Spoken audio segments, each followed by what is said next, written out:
Même aujourd'hui, la majorité des Américains ne sont pas riches. Et d'ailleurs, le taux de la pauvreté en Amérique, c'est 20% de la population. Ça fait combien de personnes? 40 millions. 40 millions, c'est une majorité en France, n'est-ce pas? C'est des gens qui sont officiellement pauvres. Aujourd'hui, aux années 30, les Américains étaient beaucoup plus pauvres qu'aujourd'hui. Alors acheter une automobile de M. Année Forte, c'était impossible.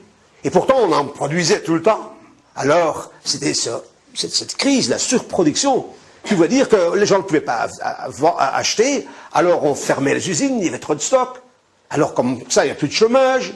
Alors, il y avait le chômage, il y a toutes sortes de problèmes sociaux. Et bien sûr, le plus important du point de vue de M. Forte et ses collègues, on peut dire, je crois, les grands capitalistes américains, c'est que les profits n'étaient pas comme auparavant. Ils ne devenaient pas pauvres, hein, ils avaient toujours leur belle villa, bien sûr, mais tout de même, ils ne gagnaient pas les sous qu'ils voulaient gagner. C'est un problème, un grand problème. Alors, comment résoudre cette crise économique? Comment trouver une solution pour cela? Deuxième problème, c'est qu'en Amérique, aux années 30, la situation était différente. Il y avait en Amérique quelque chose qui, apparemment, il n'y en a plus, c'est des rouges. C'était des gens qui s'appelaient socialistes, anarchistes, communistes. Il y en avait beaucoup en Amérique. Impossible à croire aujourd'hui, mais c'est un fait historique. Après la révolution russe, il y avait en Amérique beaucoup de sympathie pour le bolchevisme, pour le communisme. Il y avait un parti communiste, il y avait un parti socialiste. Ils avaient un certain succès aux élections. Et eux proposaient une solution pour la crise dont je viens de parler. Quelle solution? Bien, une solution radicale. Un autre système. Un système comme dans l'Union soviétique. Est-ce que cette solution-là, c'était la solution voulue par M. Forte et ses copains? Eh bien sûr non. Eux, ils voulaient une solution de la crise au sein du système, sans changer le système même. Mais leur problème, c'est le deuxième problème. Le premier problème, on ne gagne pas assez de sous. Le deuxième, c'est qu'il y a plus de gens en Amérique qui réclament une solution radicale, qui demandent du changement radical et même du changement révolutionnaire, comme en Union soviétique. À cause de cela, bien sûr, on détestait, l'élite américaine détestait tout ce qui était gauchiste, socialiste, marxiste, surtout communiste. Et l'Union soviétique était perçue par cette élite-là comme la source d'inspiration des rouges américains. On parle des Américains rouges. Les historiens américains parlent des années 30, des dirty 30s, les sales années 30, à cause de la crise économique. Et aussi, ils parlent des red 30s, les années 30 rouges, parce qu'il y avait tant de marxistes, socialistes, communistes, etc. Alors ça aussi, c'est un problème pour M. Forte et ses copains. Alors comment résoudre cette crise-là, résoudre ce problème-là? Eh bien, vers le milieu des années 30, petit à petit, l'élite américaine s'est aperçue, s'est rendue compte qu'il y avait tout de même une solution à leur goût. Mais plus tard, ils se sont aperçus qu'il y avait une autre solution, encore meilleure. Et je vais vous présenter ces deux solutions. La première solution s'appelait le fascisme. La deuxième solution s'appelait la guerre. Ok? Alors, il y a des gens qui disent, mais comment pouvez-vous dire que pour l'élite américaine, le fascisme, qui est même un phénomène européen, était perçu comme une solution pour les problèmes économiques et sociaux de l'élite américaine aux années 30, parce qu'il n'y avait pas de mouvement fasciste en Amérique. Eh bien là, la réponse est assez simple. Si, il y avait des mouvements fascistes en Amérique. Il y en avait. Et ils ont joué du support, ils ont été financés par ces grands capitalistes américains, comme ça avait été le cas en Italie et en Allemagne. Mais ce n'est pas nécessairement ça ce que je veux dire. Ce n'est pas comme si M. Forte et ses amis et ses collègues voulaient installer un système fasciste à Washington. Non, mais ils aimaient ce que Hitler et Mussolini avaient fait chez eux. Parce que, du point de vue de l'élite américaine, Hitler et Mussolini avaient résolu les deux problèmes qu'ils avaient chez eux, en Allemagne et l'Italie. Comment ça? Eh bien, ils avaient apparemment trouvé une solution pour la crise économique et en créant de l'emploi et en redémarrant l'industrie et en annonçant les profits des grands capitalistes allemands et italiens, surtout par un programme de réarmement.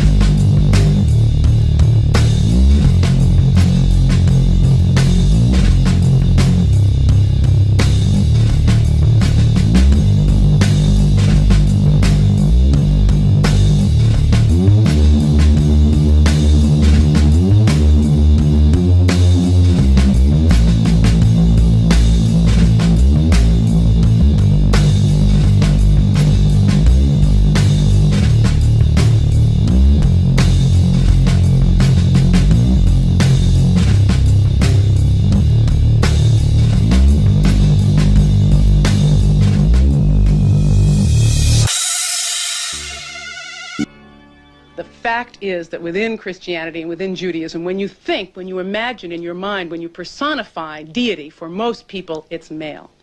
And there's an old famous, it's not that old, but there's a famous saying by Mary Daly, if God is male, the male is God. And one reason that I think people are so attracted powerfully to magic and to the pagan religions is not only to worship, let's say, Mama in the sky instead of Papa in the sky. They want to be God. I mean, I think the fundamental thing about the magical religions and about pagan religions is that ultimately they say, within yourself, you are the God, you are the goddess. And therefore, what is so subversive in a very powerfully beautiful way about the pagan religions is that for women they say, look, you too are God.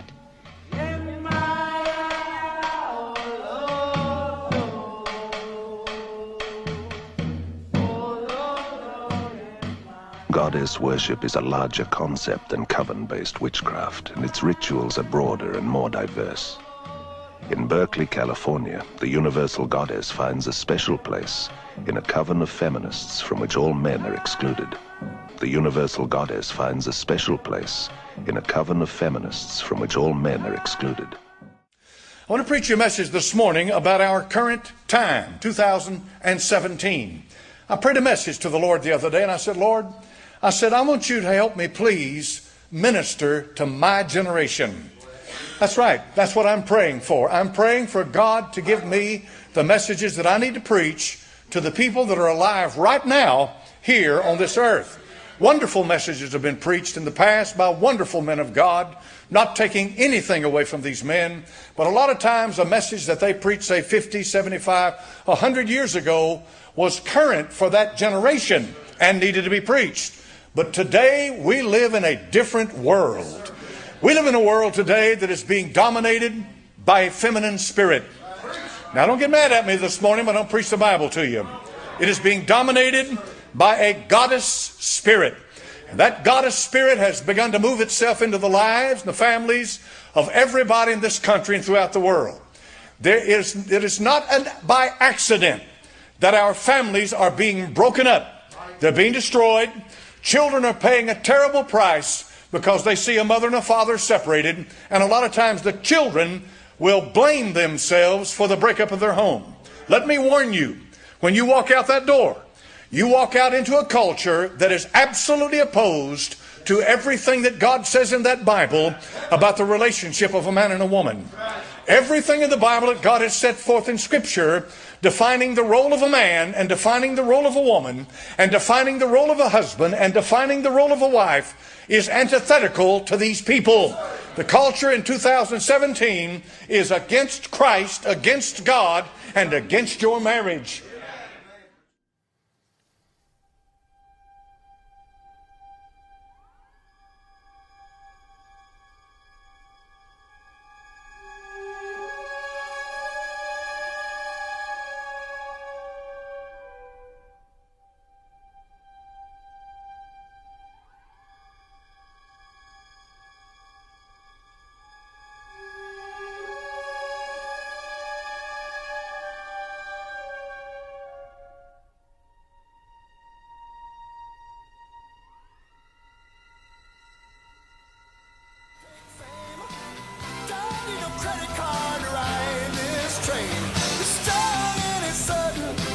fool sometimes, but it might just save your life. That's the power of love.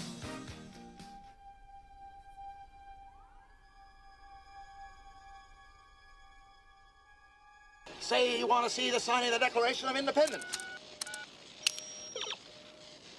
Or witness the birth of Christ.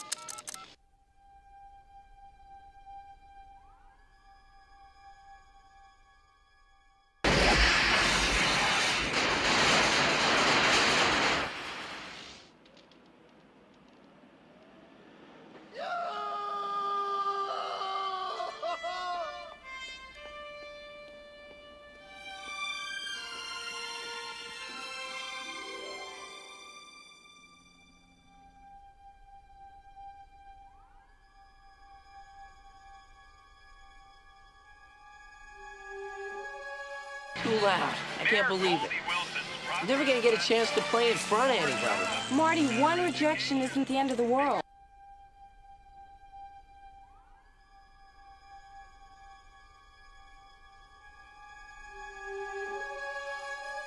And it don't take money, don't take fame, don't need no credit card to ride this train.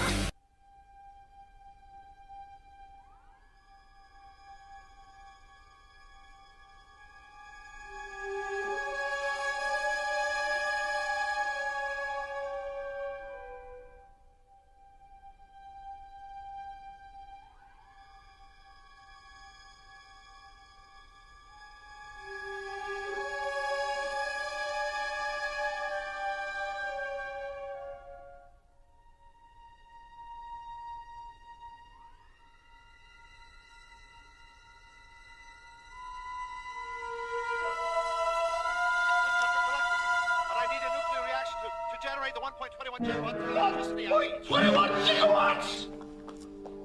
1.21 gigawatts.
we've got the same kind of symbology on a Catholic basilica, which is kind of ironic.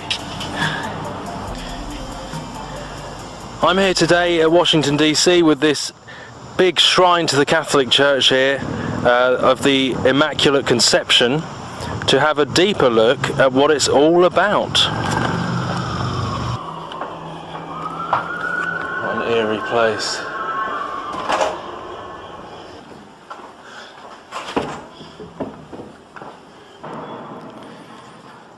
So let's go down into the belly, the underworld, where masses take place, into the heart underneath this, the tomb of this huge temple.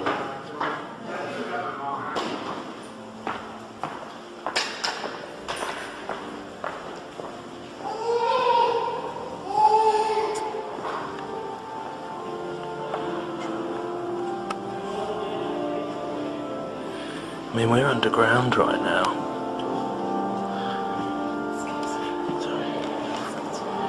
This is underground, this is in the belly, underneath the big temple.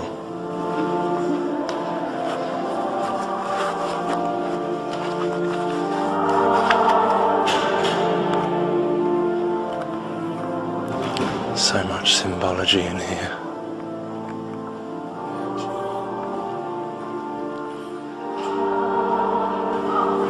The National Shrine of Immaculate Conception. The birth pangs of the New Age, of abominations, ecumenical, one world under Rome.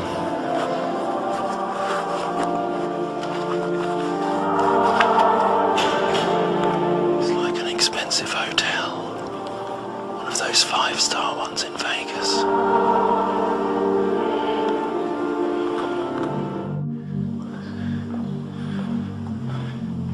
I mean, if that is not revering the mother.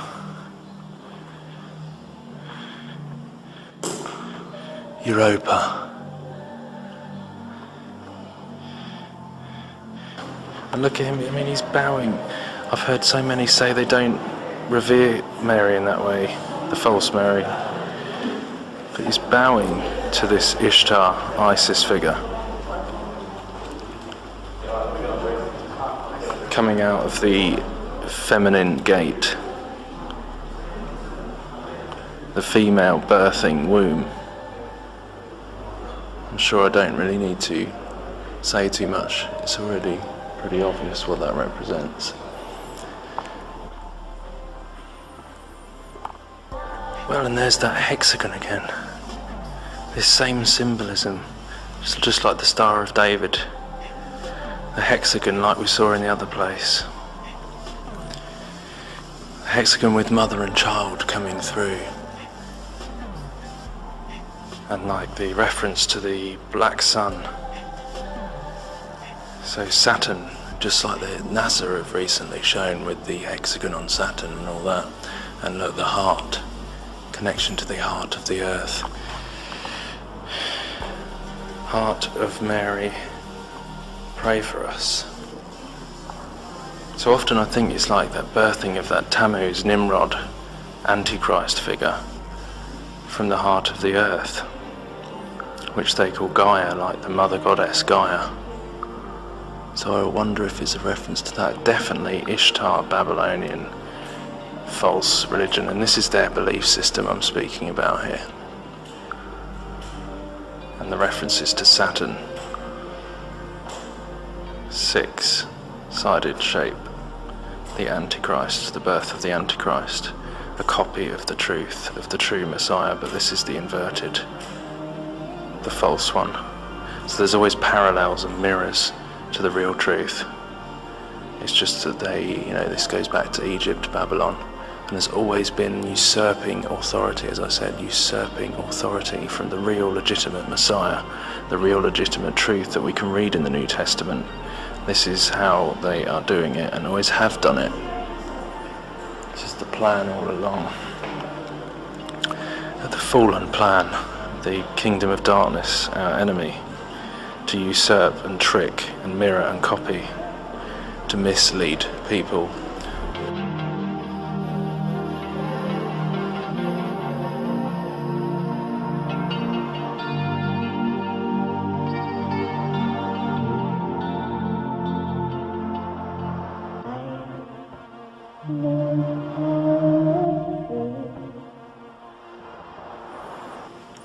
Look, pillars and archways, all the same designs as the other places, and she's sitting on a foundation stone there, behind these pillars where the veil would be, like in the Holy of Holies again. Same representation, the Mother Goddess, Semiramis, Diana and Child, the false Mary.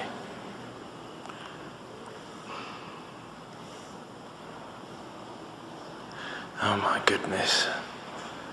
And once again,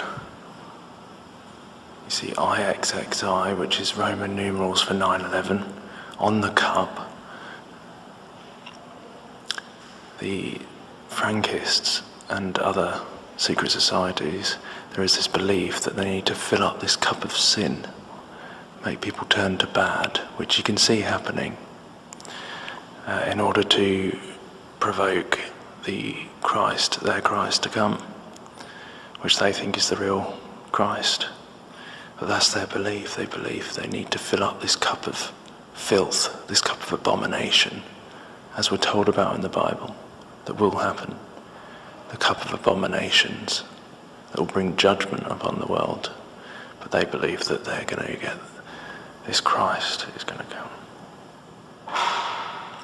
But we know it's the Antichrist. It's Nimrod from the days of the Tower of Babel. And this cup of abominations.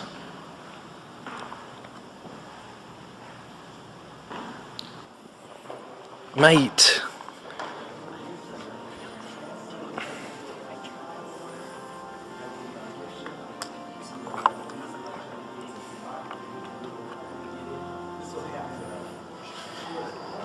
You know, even I've heard Catholics say that this Pope is very different from any other. The way he's uniting religions and one world, ecumenical, new world order.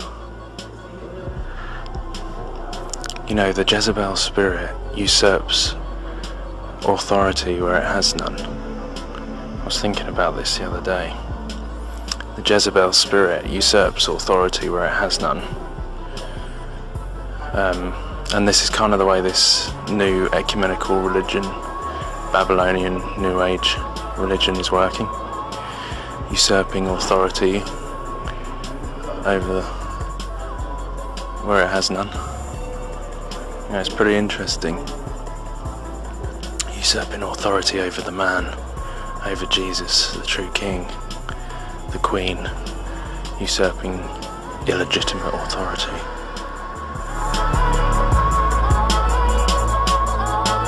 She is the one to take you to that light. Who do you think that light is? Lucifer.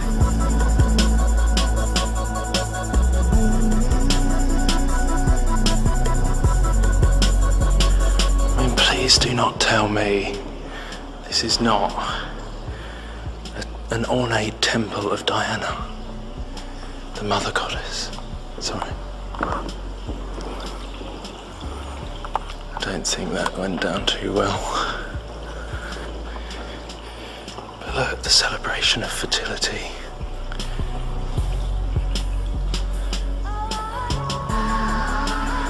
The birth of Tammuz.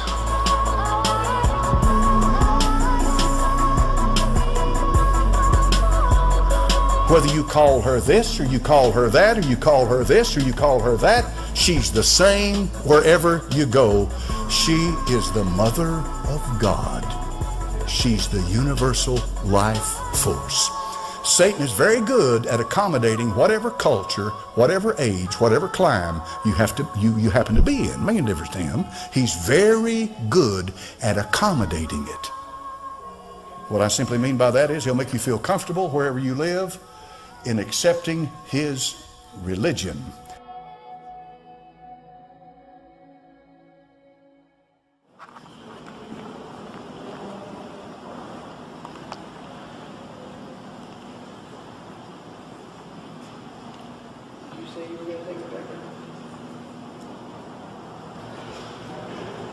See, look, even here it's saying to receive the scroll and to break open its seals. Oh my goodness, I didn't even realise this was here. I used this picture in a video the other day.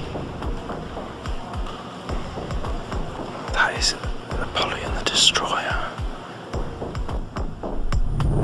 Mars, the Roman god of war.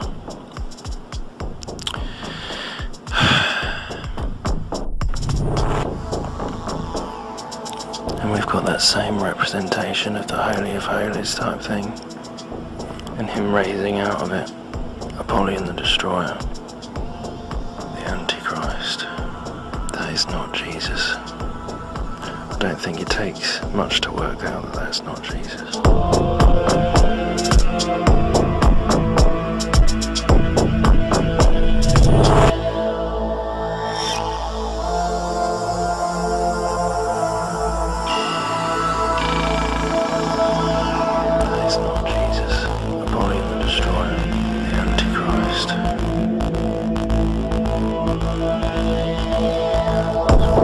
Our coverage this morning of Pope Francis in America with Nora at the White House. Nora? Thank you, Gail. You know, Pope Francis is also going to celebrate his first Mass in the United States, and that is at the Basilica of the National Shrine of the Immaculate Conception. Now, he is the third Pope to visit the Basilica that is on the Catholic University of America campus. And Chip Reed is there to show us what to expect this afternoon. Chip, good morning. Well, good morning. You know, around here, most people simply call it the Shrine, and it is a beautiful building. It is the largest Roman Catholic church in America. In fact, they're expecting about 25,000 people here this afternoon to see and hear the Pope celebrate Mass.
time is up.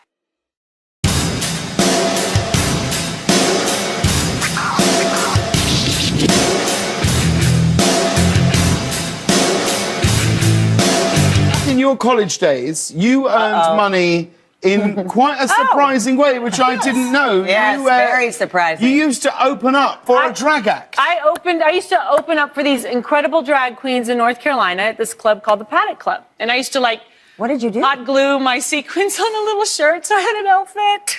But what would you do? What was your act? I would dance. And they were very, I believe I wasn't hired because I was good. I believe I was hired because I was very enthusiastic. Right. And they made it rain for me. As if I believe that's where Make It Rain had. They would just like, they were amazing. Sandra Bullock kept it all together, including the drag queens and George Lopez. Oh, look at you, hon. Now, why are there drag queens everywhere? Because they're in the show. They make our film what it is. They are the foundation with which we rested the story. We put the story on top of the drag queens and the film works because they're strong. The most difficult thing for me is to actually walk and talk with breasts that aren't mine and 6-inch stiletto heels. I am not going out there as a woman pretending to be a man, pretending to be Tina Turner. I was here before him. It's all right here on my list in alphabetical order. Tina, then Tina, then Tina. And you're all doing the same song anyway. What's the difference? Smile. You smiling? I am smiling.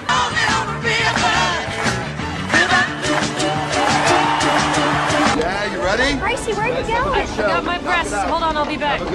There's a close-up, ladies and gentlemen. And what does that look like?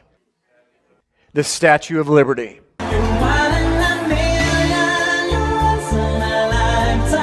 I'm sure it's total coincidence, ladies and gentlemen, that the statue on the left not only looks identical to the Statue of Liberty, but has the exact same rays coming off what is arraying her head as the sun rays, representing the 7 continents of the world. It is the sun god that presides over the world. This is Attis. Now, Attis is somebody you need to understand who he is, because Attis was the priest or the main servant of Cybele, or Ishtar, or the wife of Baal, the sun god. And he, in their craziness, let's just leave it that wink wink, of what went happen in those times, is he castrated himself, then would dress up, cross-dress as a woman, and wear this hat. This is a close-up of the castrated Attis on the left and Lady Liberty on the right. What I want to suggest to you when I got to this part is I thought to myself, oh my goodness, is Lady Liberty really a lady? Or is it Larry Liberty?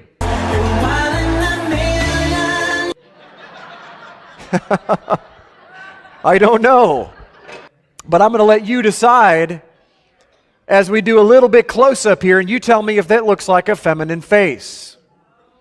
Ignore the long hair. Remember, the priest of Ishtar wore long hair, they castrated themselves, wore robes like women, and wore these headdresses. Now, one more better for you. Here is her face before it is assembled. Pass these out while I put it on the board. Get the lights.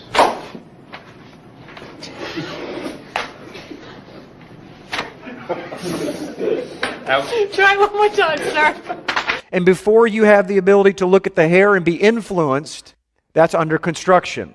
Aside from needing to thank 3 very important people who do a lot of construction, my makeup artist, Pamela Westmore, Lana Vici, who does hair, and Joel Voorhees, who does my wardrobe. So you can be the judge, ladies and gentlemen, but this little rabbit trail here, I believe, shows us that not only has Attis, or the priest of Ishtar, and sun god worship showing up all over Egypt, all over Rome, all over Greece, and everywhere else in the Eastern Mediterranean, but is on our soils and has infiltrated America today and has literally become the epitome and the torch of freedom.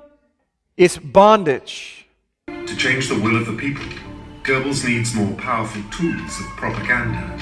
He sets his sights on nationalizing all of German media under his control. newspapers, the newly evolving movie business, and radio. It will not only help him brainwash the German population, he will also create his own personal media kingdom. Notice the nimbus, the halo of rays of the sun. This is an ancient pagan sun god. It's everywhere. This is not something they just made up. Helios, look at this, holding a torch. He's the Colossus of Rhodes, one of the 7 wonders of the ancient world. Where did he get the idea of the torch? Ladies and gentlemen, he took a trip here. He took a trip to Egypt. He studied these things. This is what he saw. An over 100-foot Colossus of Helios with this headpiece on of the 7 rays of the sun. Don't tell me that that didn't influence him. The exact attributes of Helios or the Colossus and the sun god and all of those things show up in the Statue of Liberty. I feel compelled to thank 3 unsung heroes in our entertainment business who have spent decades and decades making people better than they deserve to be, and without them, congeniality couldn't have happened. The first being the person who invented the tweezer, the second being the person who invented the support pantyhose, and the fourth being the inventor of the Wonder Bra. I got my breasts. Hold on, I'll be back. He wants his propaganda inside every living room in Germany. All of Germany's artists, writers, musicians, painters and sculptors together in one organization. It's the first significant step on a road to absolute control of all media. This will become his empire and make him insanely powerful. Da drüben auf dem Boden liegt meine Sprache. Okay, in was für großartigen Zeiten wir leben, weil irgendwann war ich mal Kellnerin, dann war ich Putzfrau, dann war ich Diskotänzerin, dann war ich Hundefriseuse. Wer hätte gedacht, dass alle diese Berufe mich eines Tages auf diese Bühne führen würden? Aber Tante Christel, Onkel Heinz, danke. Danke alle.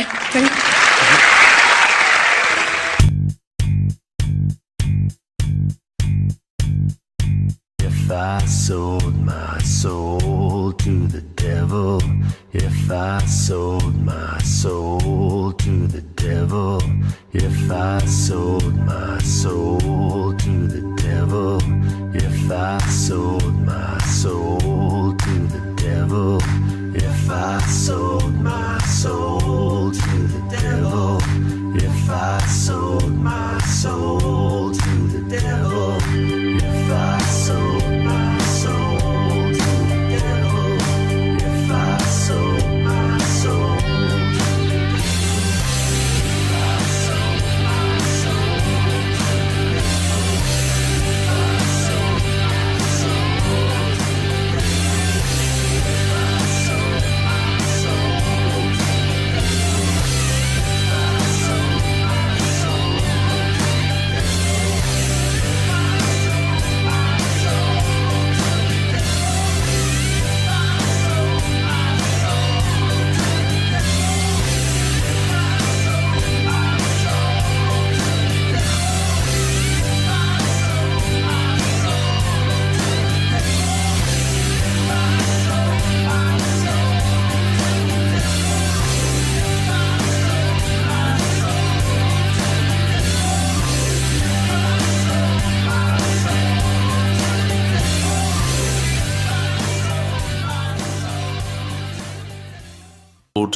Look What You Made Me Do, which is another classic depiction of Jezebel, and actually which I've seen a lot of people touch on the monarch mind control, shattered split persona programming. So if you want to go and see a breakdown of this video on that level, that there's many on YouTube. But I'm going to go a little bit further today to show you more of the biblical side, because these things always run in tandem with each other. And it's incredibly sad, because this is the Antichrist. I mean, you only need to look at the lyrics to see it's basically Apollyon the Destroyer, this female version of Baphomet singing from the pit. Look at this. I don't like your kingdom keys. They once belonged to me. You asked me for a place to sleep, locked me out and threw a feast. It's like sympathy for the devil through a feast that reminds me of the Last Supper. So we start on that storm scene, which we've seen many times, in the grave, the graveyard. Maybe this is a reference to maybe Sheol in the Bible. Remember, this is about this Antichrist figure rising from the pit. This is all sung in rebellion of the Father. She's like, I don't like the games you make me play, the fool. The role you made me play. The fool. You made me play the fool. You know, this is like, literally like personifying the voice of the devil from the pit. So do you see what I'm saying here? This Antichrist figure rising from death. And then coming into the jewelry, the diamonds, that depiction of Lucifer. So this is that Lucifer figure yet again. It's that Lucifer figure rising from death. Lucy in the sky with diamonds. This is Luciferian propaganda. This is that false Christ figure with snakes on her rings.